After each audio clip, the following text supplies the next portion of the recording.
Tumpuan utama berita tengah hari, Premier Sarawak santuni anak-anak yatim dan anak-anak tahfiz. Kerajaan Sarawak pastikan kemudahan sukan Sukma siap Jun ini. Pembangunan Song perlu kerjasama rakyat, agensi kerajaan dan NGO. Saberkas tarat agih 450 pek bubur lambu. Adun Sebuyau agih 300 bekas bubur pedas di Kampung Terbelu. Program Sejambat Kasih Identiti JKM Sarawak salur peruntukan sebanyak RM1,662,400.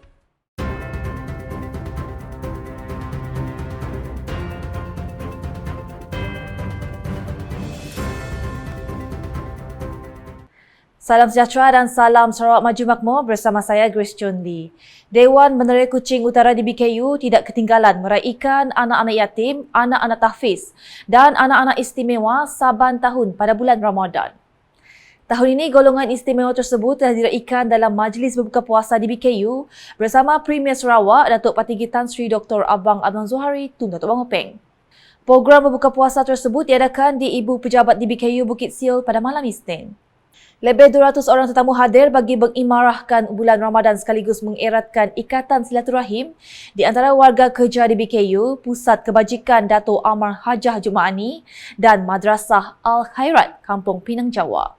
Dalam majlis tersebut, Datuk Patinggi Abang Zuhari telah menyempurnakan simbolik penyampaian sumbangan kepada 27 orang kanak-kanak terdiri daripada anak-anak yatim warga kerja di BKU, anak-anak tahfiz Madrasah Al-Khairat Kampung Pinang Jawa dan anak-anak istimewa Pusat Kebajikan Dato' Amar Hajah Jumaani. Usai penyerahan sumbangan tersebut, Datuk Patinggi Abang Zuhari serta tetamu yang lain menunaikan solat Isyak dan tarawih secara berjemaah. Turut hadir dalam majlis tersebut ialah Timbalan Menteri Utiliti dan Telekomunikasi Sarawak, Datuk Dr. Abdul Rahman Junaidi, Timbalan Menteri Jabatan Premier Sarawak, Undang-Undang MA 63 dan Hubungan Negeri Persekutuan, Datuk Sharifah Hasidah Said Aman Ghazali, Timbalan Setiausaha Kerajaan Sarawak, Perancangan Ekonomi dan Pembangunan, Datu Dr. Muhammad Abdullah Zaidil, Datuk Bandar di BKU Hilmi Osman, Pengarah di BKU Muhammad Haidir Abang dan tetamu kehormat lain. Kerajaan Sarawak komited memastikan semua kemudahan Sukan Malaysia Sukma ke-21 siap menjelang Jun ini. Menteri Belia, Sukan dan Pembangunan Usahawan Sarawak, Datuk Seri Abdul Karim Rahman Hamzah berkata, pihaknya akan mengadakan tinjauan bagi melihat sendiri perkembangan kemudahan Sukma termasuk di luar Kuching bagi memastikan ia siap mengikut jadual yang telah ditetapkan. Projek ini memang kita ada menghadapi masalah, sepatutnya ia siap lama dulu. Tapi ekoran daripada COVID kerana dia pembinaannya bermula sebelum musibah COVID datang.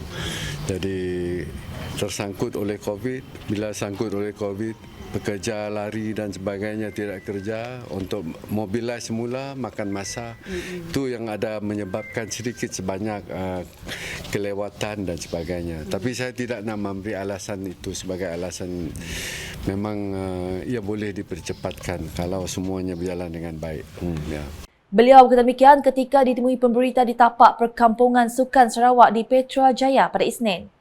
Dalam lawatan ke tapak projek tersebut, Datuk Seri Abdul Karim turut diiringi dengan Timbalan Menteri Belia, Sukan dan Pembangunan Usahawan Sarawak, Datuk Gerald Rentap Jabu dan Timbalan Setiausaha Kerajaan Sarawak Operasi Datu Hee Chang Kee meninjau 3 lokasi venue Sukma.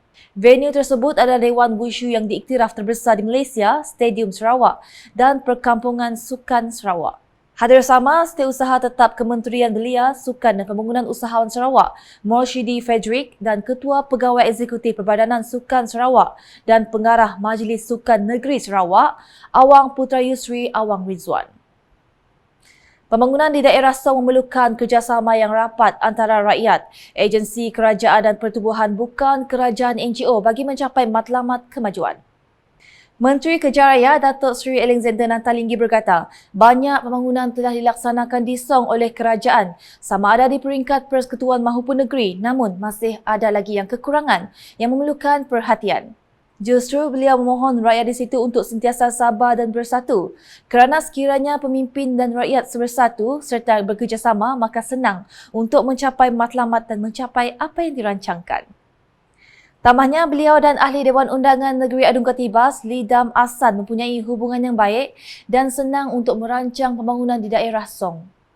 Beliau berkata demikian ketika berucap merasmikan program kesedaran kebersihan, keselamatan dan kesihatan penduduk di Rumah Kanyan Bantah, Sungai Lajan di Karibas pada Sabtu.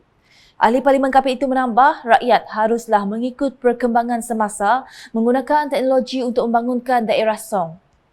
Ujarnya, sekiranya rakyat tidak mengikuti peredaran semasa, mereka akan ketinggalan dalam pelbagai kemajuan. Pertubuhan Belia Kebangsaan Bersatu Sarawak Saberkas Cawangan Tarat tidak ketinggalan menganjurkan program Jerayawara Bubur Lambuk yang diadakan di Dewan Serbaguna Kampung Lintang Baru Siburan pada Sabtu. Sebanyak 450 pek bubur lambuk telah diagihkan kepada penduduk kampung dalam majlis disempurnakan oleh Menteri Pendidikan, Inovasi dan Pembangunan Bakat Sarawak merangkap Pengerusi Saberkas Cawangan Tarat, Datuk Sri Roland Sagah Wiin. Jerayawara Bubur Lambuk merupakan aktiviti saberkas yang diadakan setiap tahun, khasnya pada bulan Ramadan bagi setiap cawangan pertubuhan itu di seluruh Sarawak. Sementara itu, sebanyak 300 bekas bubur pedas diagihkan sempena program ziarah Ramadan di pekarangan Masjid An-Nur Kampung Terbelu pada Ahad. Program tersebut dianjurkan oleh Pusat Hikmat Sebuyau, Pejabat Daerah Sebuyau bersama Ahli Jawatankuasa Kemajuan dan Keselamatan Kampung, JKKK Kampung Hilir dan Kampung Hulu Terbelu. Majlis pengagihan bubur pedas tersebut telah disempurnakan oleh Menteri Kuliti dan Telekomunikasi Sarawak merangkap Adun Sebuyau, Datuk Sri Julaihi Narawi. Dalam majlis sama, Datuk Sri Julaihi turut menyampaikan sumbangan wang tunai kepada 20 penerima terdiri daripada golongan asnaf untuk meringankan beban mereka dalam membuat persiapan menyambut Aidilfitri. Selesai majlis agihan bubur pedas, Datuk Sri Julaihi bersama rombongan berkesempatan menghadiri majlis berbuka puasa dan solat tarawih bersama komuniti setempat. Jabatan Kebajikan Masyarakat JKM Sarawak menyediakan peruntukan sebanyak RM1,662,400 kepada seramai 16,624 penerima di 12 bahagian di negeri ini bagi program Sejambak Kasih Aidilfitri. Timbalan Menteri Pembangunan Wanita, Kanak-Kanak dan Kesejahteraan Komuniti Sarawak, Datuk Muhammad Razi Sitam berkata, penyaluran peruntukan itu bertujuan meringankan beban kewangan serta menceriakan penerima bantuan sempena Hari Raya Aidilfitri yang akan datang. Menurutnya, pihak kementerian sentiasa komited membantu meningkatkan kualiti hidup keluarga yang kurang berkemampuan terutamanya menjelang hari perayaan. Beliau berkata demikian semasa Majlis Sejambak Kasih Hari Raya Aidilfitri tahun 2024 peringkat bahagian Samarahan di Masjid Al-Mutakin bahagian Samarahan pada Isnin. Dalam majlis itu, seramai 150 penerima sebagai simbolik menerima bantuan wang tunai sebanyak RM100 selain hamper berjumlah RM80. Manakala bagi mereka yang tidak hadir, sumbangan sebanyak RM100 akan dikreditkan ke akaun bank masing-masing. Sekian edisi Tengah Hari bersama saya Grace Chun Lee. Sebelum mengakhiri berita, sila like, share dan follow semua platform media sosial UKAS termasuk portal ukas.sarawak.gov.my dan UKAS channel di YouTube untuk perkembangan terkini berita dari Sarawak. Mengakhiri buletin UKAS dengan sorotan Majlis Berbuka Puasa di BKU bersama Premier Sarawak, Datuk Patinggi Tan Sri Dr. Abang Abdul Mazhari Tun Datuk Amupeng. #Saluran Informasi Rakyat, Salam UKAS.